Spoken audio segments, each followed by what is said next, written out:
আজকে আমরা ভিডিওটা দেখবো। গত ভিডিওতে আমরা দেখেছি কিভাবে আমরা ল ইউজ করে আউটপুট স্কেলিং করতে হয়। আজকে এখনকার ভিডিওতে আমরা যেটা দেখবো সেটা হচ্ছে কিভাবে ব্লগের মাধ্যমে আমরা আউটপুট স্কেলিং করব। এটাকে আনস্কেলিং বলে আর কি। ডিরেক্টলি র ভ্যালুটা চলে আসে, যার ফলে এটাকে আনস্কেলিং বলে। আমি এখানে বাইপোলার এবং রিটার্ন ভ্যালু নিয়ে কোনো কথা বলতেছি না, যেহেতু এটা আমি স্কেলিং এর মধ্যে বলে দিয়েছি আপনাদেরকে। তাহলে এটাকে MD20 নিচ্ছি।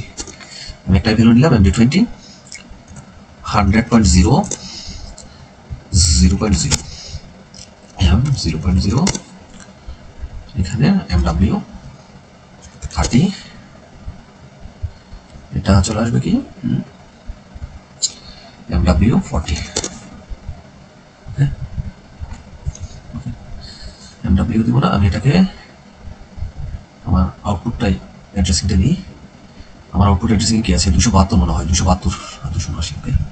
PQW 272, PQW 272, ওকে 272। আর একটা কথা, এটা 272 273 নিতে পারবো। 272 থেকে 79 তো 273 নিতে পারবো। এখানে আমি 273 PQW 273, ওকে। কেন নিচে না কেন? ও আচ্ছা, আমার এটা নিবে না, সরি, আমারটা নিবে না। আমারটা হচ্ছে কি ভ্যালু, রিয়েল ভ্যালু MD, এটা নিবে না, একটু ঝামেলা করবে। এটাকে মুভ করে দিতে হবে, আমারটাকে মুভ করে দিতে হবে। আমার ভ্যালু যেটা আছে সেটাকে মুভ করে দিতে হবে।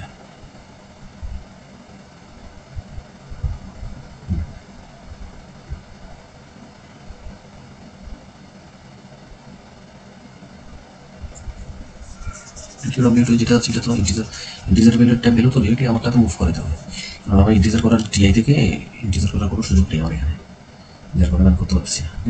এখানে দেখতে হবে, এটা তো কোনো ভ্যালু চেঞ্জ হবে না, বুঝলেন?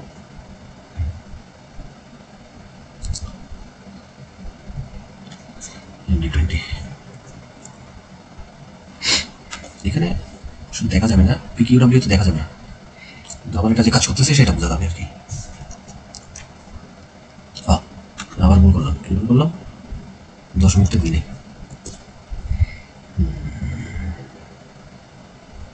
20 জন্য আসতেছে কত, 6553, ওকে।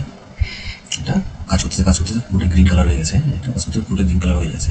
যদি কাজ না করে তাহলে কি ডট ডট থাকতো, আবার যদি না থাকতো তাহলে ডট ডট থাকতো। তাহলে আমি ইনপুট স্কেলিং মানে আউটপুট স্কেলিং, আমার যে স্কেলিং লটা যে ঠিক আছে সেটা আমি প্রুফ করলাম কিসের সাথে, ওদের STL ল এর সাথে, ব্লক ডায়াগ্রামের সাথে।